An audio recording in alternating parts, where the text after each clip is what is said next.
संसद की सुरक्षा में सेंध लगाने के बाद मास्टरमाइंड ललित मोहन झा के बड़े भाई शंभू झा ने मीडिया से बात की।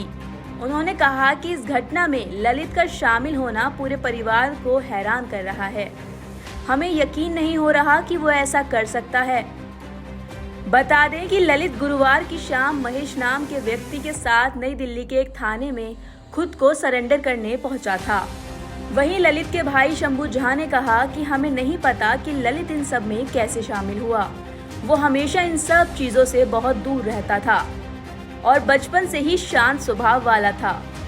वो टीचर होने के अलावा गैर सरकारी संगठनों से जुड़ा हुआ था, ये तो हमें पता है, लेकिन वो ऐसा कुछ कर देगा हमें इसकी उम्मीद बिल्कुल नहीं थी।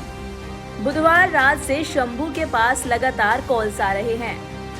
पुलिस के साथ ही रिश्तेदार ललित के बारे में पूछ रहे हैं।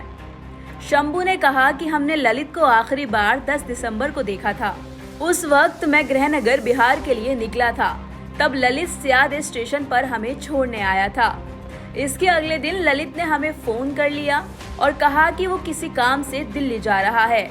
उसके बाद हमारी उससे कोई बात नहीं हुई। ललित के पिता बोले, मुझे नहीं पता कि ये कैसे हो गया।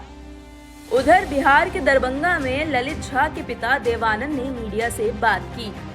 उन्होंने कहा कि मैं कभी सोच भी नहीं सकता था कि मेरा बेटा ऐसी घटना में शामिल होगा। ये कैसे हुआ मुझे नहीं पता। ललित का नाम पहले कभी किसी भी आपराधिक मामले में नहीं रहा है। वो बचपन से ही एक अच्छा स्टूडेंट रहा है। ललित के पिता ने कहा कि हम पिछले 50 साल से कोलकाता में रह रहे हैं, लेकिन छठ पूजा के मौके पर हम अपने पैतृक गांव दरभंगा के रामपुर उदय में जाते हैं। इस साल हम समय पर अपने गांव नहीं आ सके। इसके बाद हम 10 दिसंबर को कोलकाता से दरभंगा के लिए ट्रेन में चढ़े, लेकिन ललित हमारे साथ नहीं आया था। तस्वीरें देख ललित के पड़ोसी हुए हैरान, कही ये बात। वहीं जब ललित के पड़ोसियों ने टेलीविजन पर उसकी तस्वीरें देखी तो वो हैरान रह गए। पड़ोसियों ने कहा कि ललित हमेशा रिजर्व नेचर का रहा है। वो कोलकाता के बड़ा बाजार में लोगों के साथ बहुत कम जुड़ा रहा है। शहर के बुर्रा बाजार इलाके में रविंद्र सारणी में चाय की दुकान चलाने वाले पापुन शॉ ने कहा कि ललित एक टीचर रहा है। वो 2 साल पहले से यहाँ नजर नहीं आया।